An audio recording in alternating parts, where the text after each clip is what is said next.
Добрый вечер, мои маленькие друзья. Я очень рада нашей новой встрече. Сегодня мне хочется рассказать вам английскую народную сказку «Я сам». Устраивайтесь поудобнее, и я начинаю. Жил на свете мальчик по имени Перси. И как все мальчики и девочки, он ни за что не хотел ложиться вовремя спать.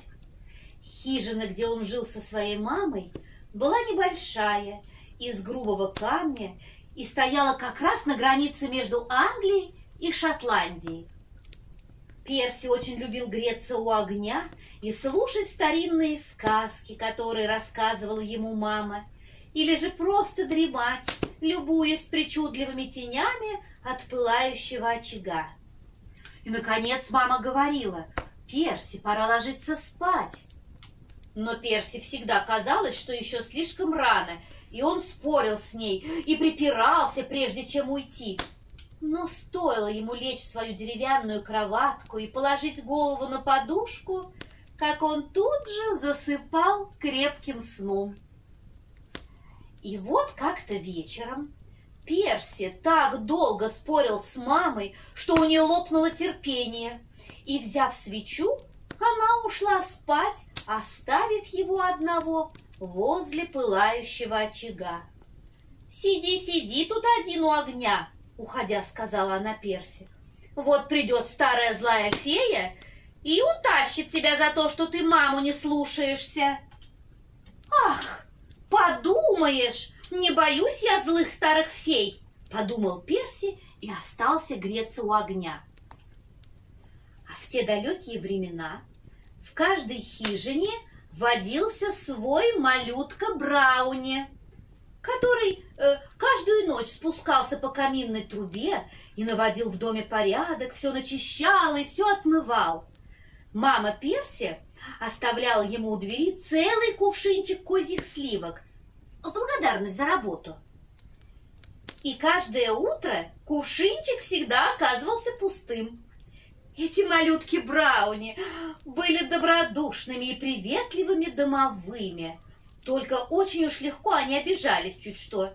Ой, горе было той хозяйке, которая забывала оставить им кувшинчик со сливками. На другое утро все в ее доме бывало перевернуто вверх дном. Мало того, обидевшиеся Брауни больше и носу к ней не казали. А вот Брауни, который жил у мамы Перси, всегда находил кувшинчик со сливками и потому ни разу не ушел из их дома, не прибрав все хорошенько, пока Перси и его мама крепко спали. Но у него была злая и очень сердитая мать. Эта злая фея терпеть не могла людей. О ней-то и вспомнила мама Перси, уходя спать. Сначала Перси был очень доволен, что остался у огня. Но когда камин начал угасать, ему стало как-то не по себе, и захотелось поскорее пойти и лечь в свою теплую кроватку.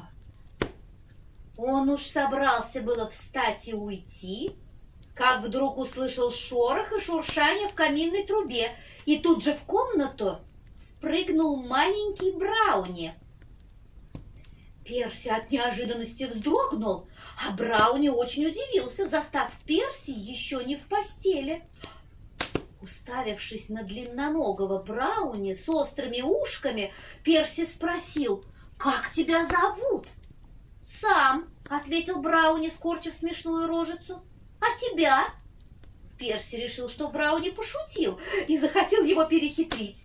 «Я сам», — сказал мальчик. «Лови меня, я сам!» — крикнул Брауни и отскочил в сторону. Перси и Брауни принялись играть у огня. Брауни был очень проворный и шустрый бесенок. Он так ловко перепрыгивал с деревянного буфета на стол, словно кошка. Перси просто глаз не мог от него оторвать. Ну вот, очаг почти совсем погас, и Перси взял кочергу, чтобы перемешать торт. Да на беду один горящий уголек упал прямо на ногу малютки Брауни. Бедняжка Брауни так завопил, что даже старая фея услышала его и крикнула в каминную трубу: «Кто тебя обидел? Вот я сейчас спущусь вниз, и тогда ему не поздоровится!» Испугавшись, Перси шмыгнул скорее за дверь в соседнюю комнату, где стояла его деревянная кровать, забрался с головой под одеяло и притих. «Это я сам!» – пожаловался Брауни. «Ну тогда чего же ты вопишь и мешаешь мне спать?» – рассердилась злая фея. «Вот сам себя и ругай!»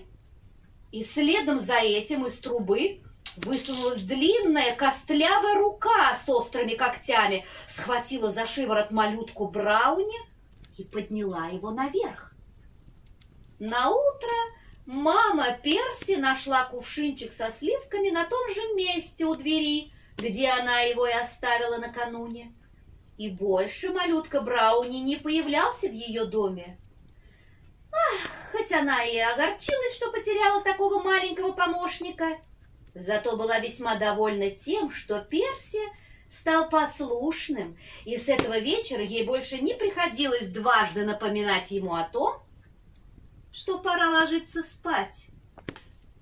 Вот наша сказка и закончилась. Дорогие мои маленькие друзья, пора и вам в кроватке. Спокойной всем ночи.